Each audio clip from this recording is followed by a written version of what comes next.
আমরা একটা গণ অভ্যুত্থান এবং একটা জাতীয় নির্বাচনের পরে একটা অবরুদ্ধ অবস্থা থেকে মানুষ কিছুটা মুক্ত প্রাণ নিয়ে আজকে আমরা আমাদের ভাষা শহীদ দিবস 21শে ফেব্রুয়ারিতে ভাষা শহীদদের প্রতি আমরা শ্রদ্ধা নিবেদন করতে এসেছি। আপনারা জানেন যে আমরা নতুন একটা পরিস্থিতি, নতুন একটা অনুভূতি, কারণ আমরা বলতে পারেন গত 17 বছর আমরা এই ধরনের একটা মুক্ত পরিবেশে একটা অবরুদ্ধ অবস্থা থেকে বেরিয়ে এসে আমরা আসলে ভাষা শহীদদের প্রতি সর্বোচ্চ শ্রদ্ধা জানানোর যে পরিবেশ তৈরি হয়েছে, আমি ভাষা শহীদদের প্রতি শ্রদ্ধা জানাই।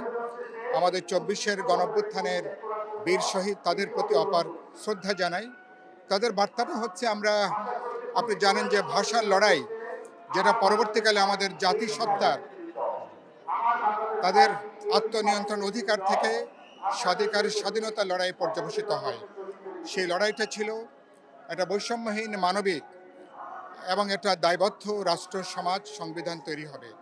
আজকে অভ্যুত্থান পরবর্তীতে জাতীয় নির্বাচনের পরে যে অবস্থা তৈরি হয়েছে, আমি বিশ্বাস করি এরকম একটা অবস্থায় নতুন যে সরকার গঠিত হয়েছে তারেক রহমানের নেতৃত্বে, আমরা আশা করতে চাই যে নতুন বিএনপি সরকার, যার পেছনে জনগণ এবং আমাদেরও সমর্থন রয়েছে, তারেক রহমান একটা প্রগতিশীল, গণতান্ত্রিক, অসাম্প্রদায়িক একটা বহুত্ববাদী রাষ্ট্র সমাজকে তিনি নেতৃত্ব দেবেন এবং তার সামনে একটা অপার একটা সম্ভাবনা তৈরি হয়েছে।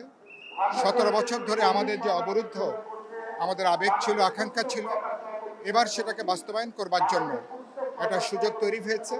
আমি আশা করব মানুষের যে বিপুল প্রত্যাশা, সেই প্রত্যাশাকে শ্রদ্ধা রেখে সরকার মানুষের ইচ্ছা পূরণের জন্য জরুরি তারা পদক্ষেপ নেবেন এবং ভাষা শহীদরা তারা জীবন দিয়েছিলেন একটা অসাম্প্রদায়িক, গণতান্ত্রিক, শোষণহীন, বৈষম্যহীন সমাজের জন্য। আমি আশা করি সে পথে নতুন পর্যায়ে সেই লড়াইটাকে, কাজটাকে নতুন পর্যায়ে আমরা উন্নীত করতে পারবো। তাহলে ভাষা শহীদদের প্রতি সর্বোচ্চ শ্রদ্ধা আমরা জ্ঞাপন করব।